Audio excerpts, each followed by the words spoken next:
Halo, salam dan bahagia Bapak dan Ibu pendidik hebat di seluruh Indonesia. Assalamualaikum warahmatullahi wabarakatuh. Perkenalkan, nama saya Musliah. Saya adalah salah satu guru di SMK Dewantara Sumbang yang akan membahas mengenai kurikulum merdeka yang dicetuskan oleh Kemendikbudristek Bapak Nadiem Anwar Makarim, supaya kita sebagai orang tua, guru, ataupun anggota masyarakat semakin memahami mengapa kurikulum sebelumnya harus diganti dengan kurikulum baru. Apa alasannya dan apa tujuannya? Materi yang akan saya bawa ini adalah materi sebagai bentuk tugas topik 1 pada platform PMM Kurikulum Merdeka. Mari kita simak bersama-sama materinya.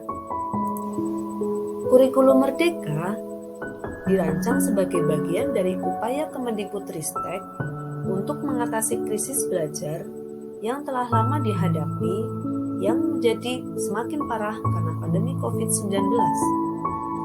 Krisis ini ditandai oleh rendahnya hasil belajar peserta didik, bahkan dalam hal literasi membaca. Jadi tujuan kurikulum merdeka yang pertama adalah menciptakan pendidikan yang menyenangkan bagi peserta didik dan guru. Kurikulum ini menekankan pendidikan Indonesia pada pengembangan aspek keterampilan dan karakter sesuai dengan nilai-nilai bangsa Indonesia. Tujuan yang kedua adalah mengejar ketertinggalan pembelajaran yang disebabkan oleh pandemi COVID-19. Kurikulum ini dibuat dengan tujuan agar pendidikan di Indonesia bisa seperti di negara maju, yaitu siswa diberi kebebasan dalam memilih apa yang diminatinya dalam pembelajaran. Tujuan yang ketiga adalah mengembangkan potensi peserta didik. Kurikulum ini dibuat sederhana dan fleksibel sehingga pembelajaran akan lebih mendalam dan menyenangkan. Menurut Ki Hajar Dewantara, pendidikan itu menuntun segala kekuatan kodrat yang ada pada anak agar mereka dapat mencapai keselamatan dan kebahagiaan yang setinggi-tingginya, baik sebagai manusia ataupun sebagai anggota masyarakat. Fungsi pendidikan adalah untuk mengantarkan murid agar siap hidup dan memberikan kepercayaan kepada murid bahwa di masa depan mereka akan mampu mengisi zamannya, yaitu tidak cukup hidup untuk kepentingan dirinya, tetapi juga berkontribusi untuk masyarakat dan lingkungan di mana ia berada, serta bersama-sama mencapai keselamatan dan kebahagiaan. Jadi sejatinya, pendidikan itu hanya melibatkan dua peran, yaitu peran peserta didik dan pendidik itu sendiri. Peserta didik yang dimaksud di sini bukan dalam konteks siswa di sekolah saja, akan tetapi anak-anak kita di rumah juga merupakan peserta didik, di mana pendidiknya adalah orang tua. Sehingga yang diartikan sebagai pendidik dalam kurikulum merdeka juga bukan sekedar guru di sekolah, melainkan orang tua juga termasuk. Karena orang tua adalah pendidik dasar yang utama. Mengapa? Karena anak-anak kita yang lahir tidak langsung berangkat ke sekolah, melainkan dididik di rumah sampai usia tepat masuk sekolah. Sehingga tidak seharusnya orang tua yang menyekolahkan anak di suatu sekolah untuk menyerahkan pendidikan putra-putri sepenuhnya ke sekolah tersebut. Sehingga seolah-olah beban berat hanya ada di pundak guru saja. Peran pendidik dalam kurikulum merdeka. 1. Pendidik yang dimaksudkan dalam kurikulum merdeka ini hendaknya menuntun tumbuh atau hidupnya kekuatan kodrat yang ada pada anak-anak, agar dapat memperbaiki lakunya, bukan dasarnya hidup dan tumbuhnya kekuatan kodrat anak. 2. Memberi ilmu demi kecakapan hidup anak dalam usaha mempersiapkannya untuk segala kepentingan hidup manusia, baik dalam hidup bermasyarakat maupun hidup berbudaya dalam arti yang seluas-luasnya. 3. Mendidik secara menyeluruh. Bukan hanya mendidik secara intelektual, tetapi juga memunculkan kecerdasan sosial, emosional, dan budi pekerti. Sehingga peserta didik dapat melancarkan hidup untuk mencapai keselamatan dan kebahagiaan.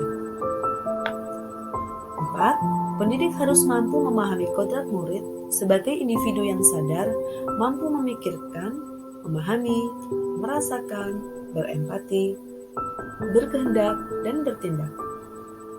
Agar murid mampu berefleksi pemahaman bermakna untuk mengenali diri sehingga menjadi manusia yang merdeka, yang berakal budi untuk menemukan dirinya. 5. Pendidik harus mampu membangkitkan semangat, berswakarsa, dan berkreasi bersama murid dan membuka dialog dengan murid, berperan sebagai narasumber dan penuntun. Sedangkan trisentra dasar pendidikan adalah 3 wadah dasar proses pembentukan pendidikan murid yang terdiri dari: pertama, keluarga. Keluarga merupakan sistem kecil di mana anak tinggal dan mendapatkan pendidikan pertama dan yang terpenting dalam hidupnya. Dari keluargalah anak mendapatkan dasar pendidikan budi pekerti dan pendidikan sosial. Karena baik disadari atau tidak, manusia memiliki keinginan untuk mendidik anaknya secara rohani dan jasmani.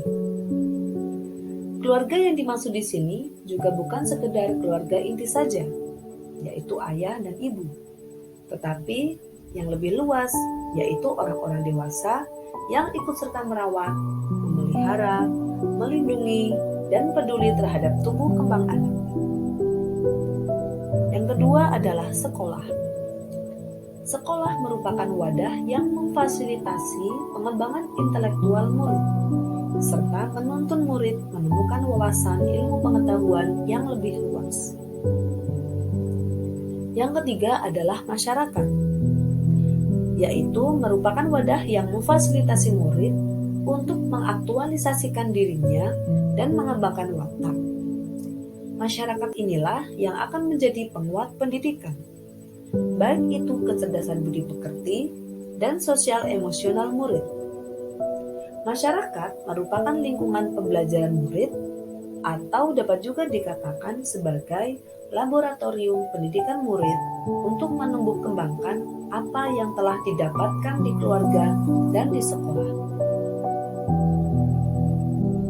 Pada intinya adalah untuk mewujudkan tujuan pendidikan nasional melalui kurikulum Merdeka Belajar, pemerintah mengajak seluruh aspek pendidik, baik itu orang tua, guru, dan masyarakat, untuk saling mendukung satu sama lain dalam hal pendidikan peserta didik, sehingga peserta didik bisa menjadi pribadi yang merdeka dan mampu mengisi zamannya. Demikian pembahasan mengenai kurikulum merdeka. Jika ada kekeliruan atau kesalahpahaman saya terhadap materi ini, saya minta kritik dan saran di kolom komentar di bawah ini. Terima kasih. Selamat mendidik para pendidik hebat di seluruh tanah air. Salam dan bahagia. Wassalamualaikum warahmatullahi wabarakatuh.